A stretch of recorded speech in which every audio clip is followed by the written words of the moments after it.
we are here to talk about rebounding financially through this COVID-19 pandemic. And we are joined live by Dave Wentley. Dave, real quick, give us a quick background on you, where your firm is, and how long you've been involved in financial advising.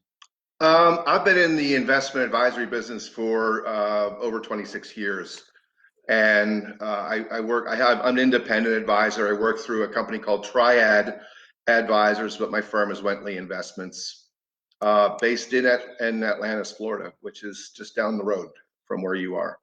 Right, and I got a couple questions for you. We're also going to invite people to send in over Facebook any questions they have. We'll try and take Sure. and give them as we go along.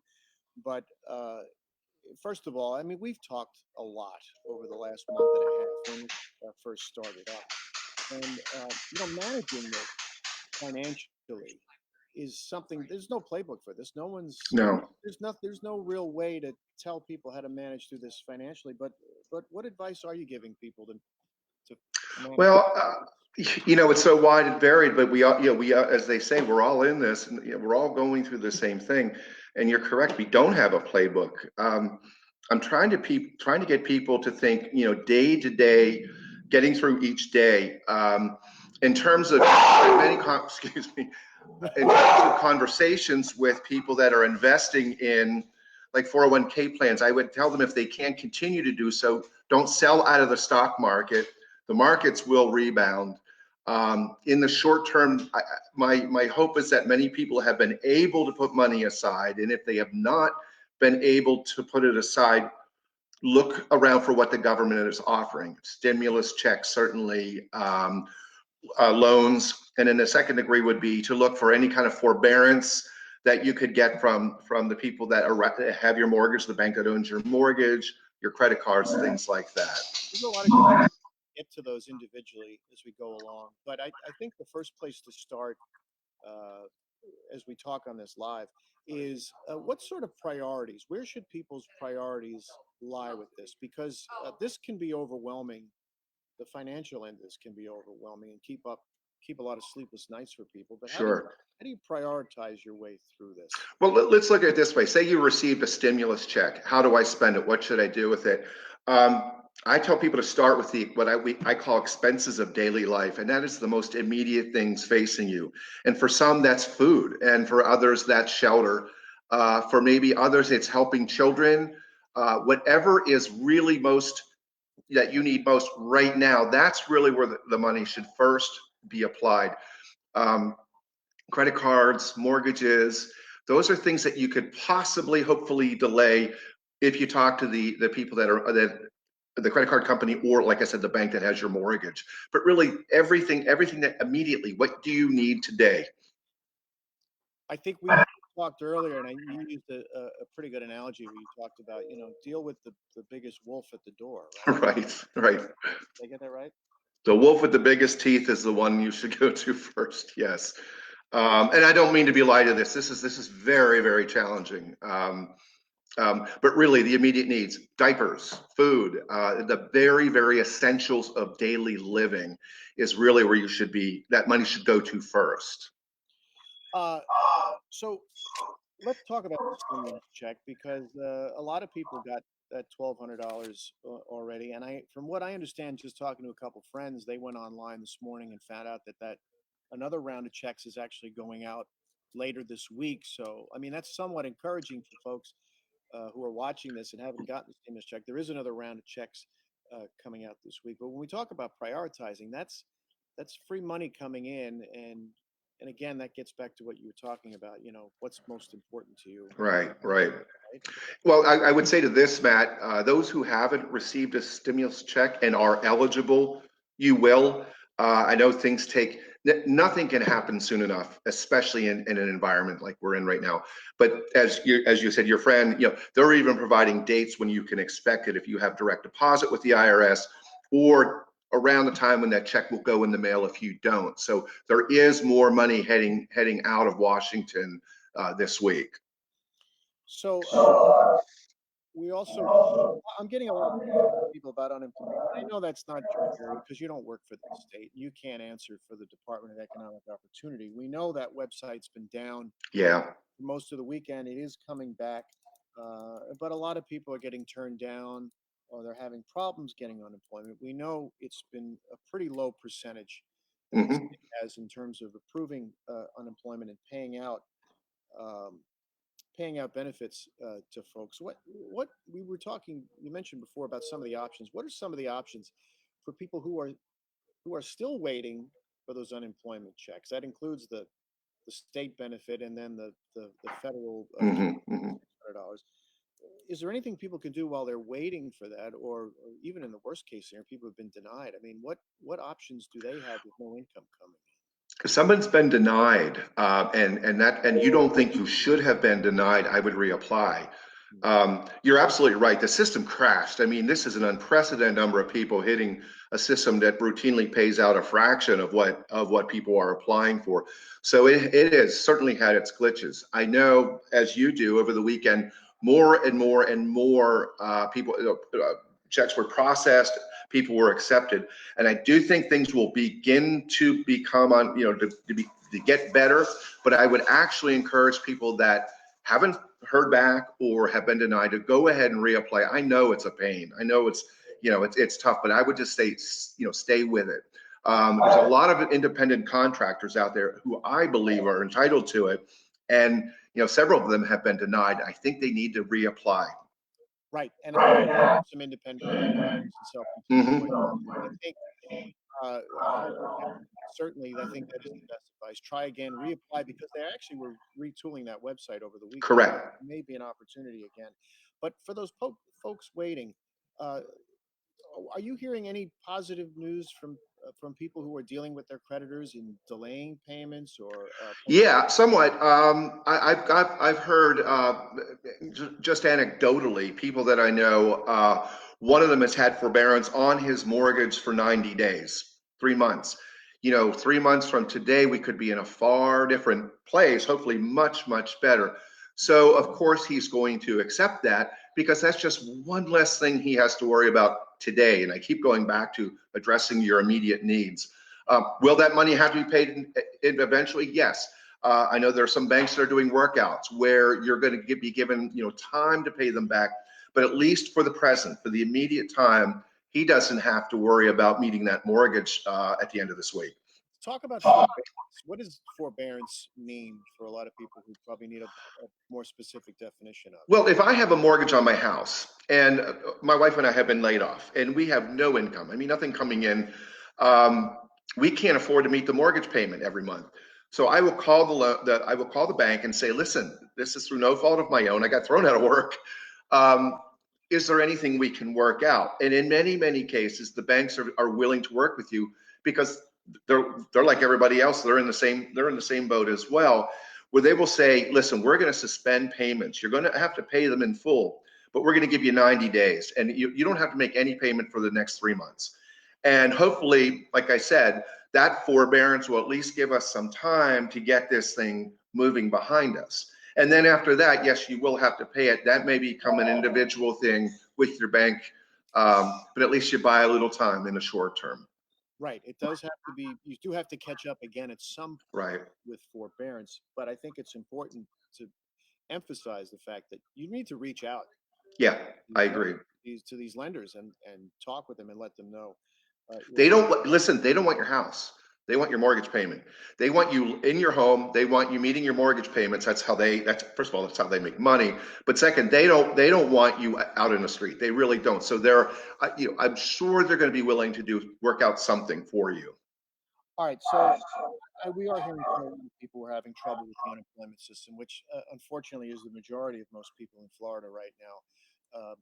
DEO is trying to work out some of these problems and get these claims processed, but there are some options for people to get money from other sources. And the first Hmm. I wanted to talk about, which I don't think has been largely talked about, is asking a relative for Yeah. their money, and that's kind of It's tough to give advice in that area, isn't it? Yeah, but these aren't normal times. I agree.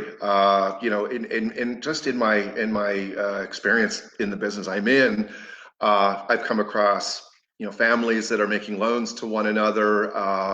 Sometimes it works out, sometimes it doesn't work out. It can create more problems than it resolves. However, um, it may be an option that's available to you. You may have a mom or a dad who may be retired and have some money put away that they can kind of help you, get you through it. Again, it comes down to such an individual basis. So But it is an alternative. it is an alternative. The other alternative, and I've heard about this talked about as a last resort from a lot of Hmm. financial advisors, is withdrawing from a 401k plan. Hmm. I want to go into this in depth a little bit. Sure. Explain what the rules are and how they've changed, and what are the options for people who do have money in a 401k that's Hmm. sitting there right Well, I mean, this. Anybody who knows me would say, I've been telling people to stay socially distanced from the retirement money, in normal times. And again, I underscore these are not normal times. I think people, and in this day and age, since the 401k began replacing the pension, the 401k has really become the nest egg, the savings place for the majority of people that can do it. So that's really where their money is. Um, you are allowed currently a penalty-free hardship withdrawal of up to $100,000 in from your IRA. You then have up to 3 years to pay the taxes on the withdrawal, or you have up to 3 years to return that distribution back into your 401k. And if you do that, it's considered a rollover and there's no taxable event. For younger people, the government has in place a provision that tries to keep you from tapping into the money before age 59 and a half. They've relaxed that. Normally, they'll hit you with a 10% penalty on any money that you take out of your retirement plan prior to age 59 and a half. That's gone. You don't have to worry about the penalty. So you can go ahead and take money. And I always advise people, listen, if you have to do it, and again, we go back expenses of daily living. If you need to get that money out, take it out, but just try to be judicious about it. Don't take more than you need to reward yourself for something that you've gone through. Take out what you need to meet your immediate now. And you needs. can actually reduce that tax burden, if I'm not mistaken, by Mhm. even returning a third or half of that money within the 3 year period. Whatever you return, and you have 3 years to pay the taxes on it, or you have 3 years to return that money. And any money that comes back in is just considered a rollover contribution back into the plan. There'll be no taxes. Just say you took 10 grand out, you put three back. Right. Well, the three that you put back, you won't be taxed on. The seven that you kept out and didn't pay taxes on, you'll pay And taxes on. I just got a comment from a woman, Lisa. Why should we have to touch our 401k? And again, we were talking about this is kind of a last ditch. It's a last resort. Yes, it is. It's a last resort. But again, to Lisa's point, we've always known that, when we retire, there'll be a pension. The pensions went away. It's really fallen on the individual to put money into a plan. And on average, I've seen the statistics. You really can't build up a 6 month nest egg. Most people can't, and then still fund the 401k plan. With the 401k advantages, more people will opt to do that first. So that really is that quote, safe, that rainy money fund. That's where most people have it. That's why it's so attractive to tap into it, because that's really where most of the money is.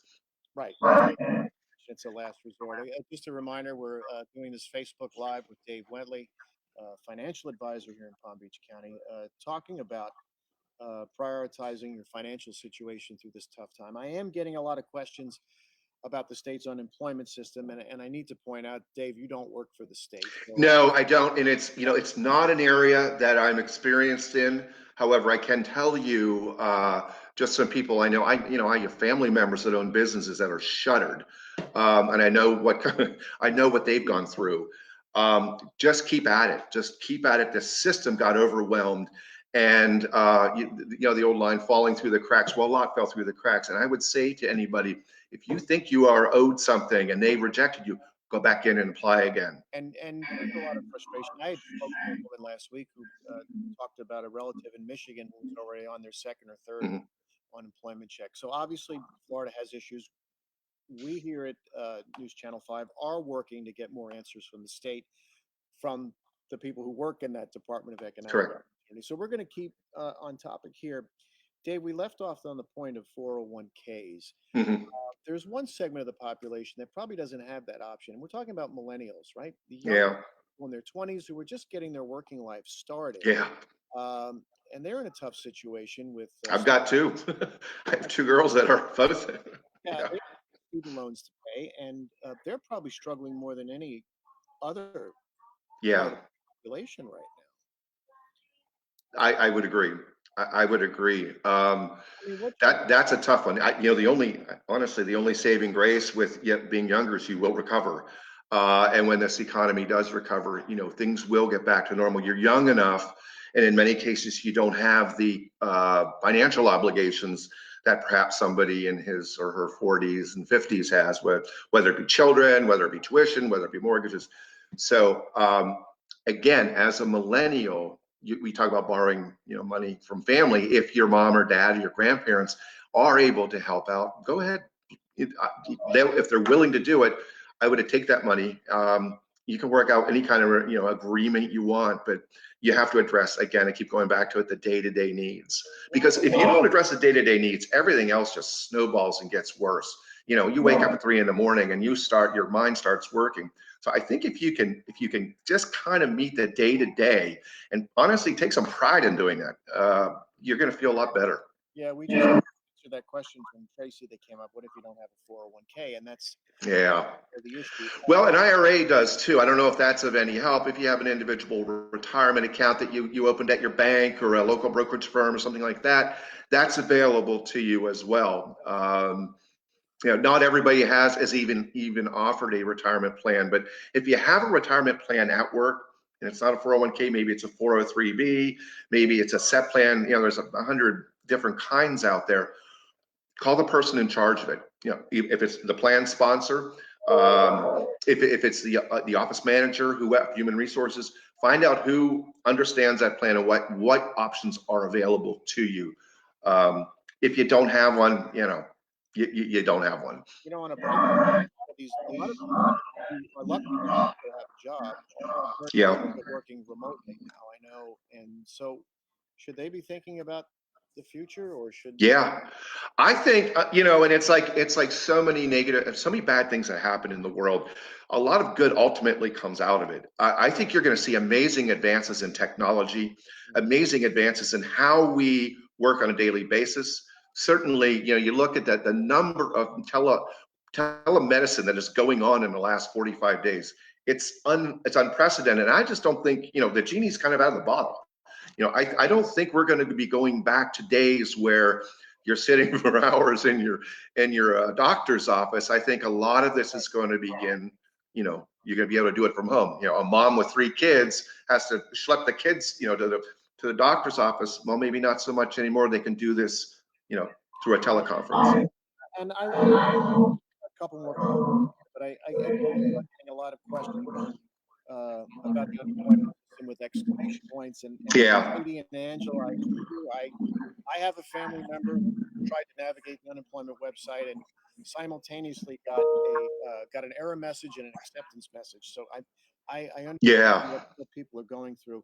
Uh, Dave, I wanted to move on to another segment of the population, which would be Sure. the older people who are in the prime working years and Yeah. are still lucky enough to be working, or maybe they're not. We talk about Hmm. the options if they're not, um, but what are some of their what should they be thinking about? And I know we talked about this earlier. But everybody's different, right? Every situation is different. Every scenario is different. The one thing that I would advise anybody and everybody to do is to go on the IRS website, which is very simple. It's irs.gov, G-O-V, irs.gov. It's protected, it's safe.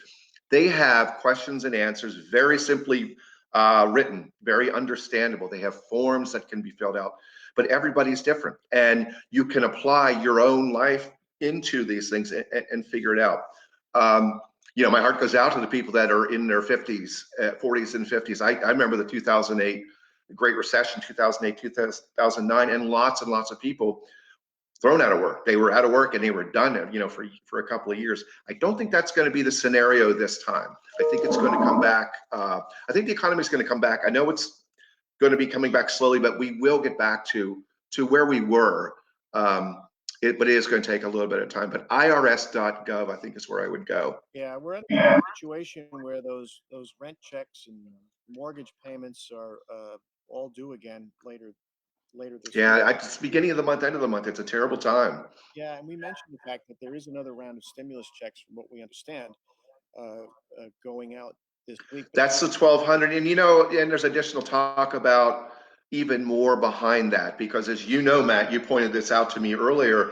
That's not a lot of money. If you look at the average rent in our county, it's really not a lot of money. So a lot of people. I mean, there are bills. There's being introduced in Congress today trying to say, well, listen, we need to get more money out. At the very least, a stopgap to when we are able to get ourselves back to some sense of normalcy.